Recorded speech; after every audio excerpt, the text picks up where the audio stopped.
So in the search for targets for BPDCN, as I mentioned, we've identified the CD123, which is a surface marker present in 100% of BPDCN cells.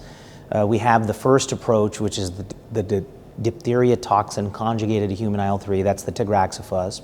We're working with antibody drug conjugates, which are highly promising in ongoing clinical trials, such as the IMGN 632, the Pivekimab sunirine. But even more approaches are there to target CD123, and one of those is CAR-T cells. Many of you have heard of that because they're approved in some cases, such as in lymphoma and in some leukemias.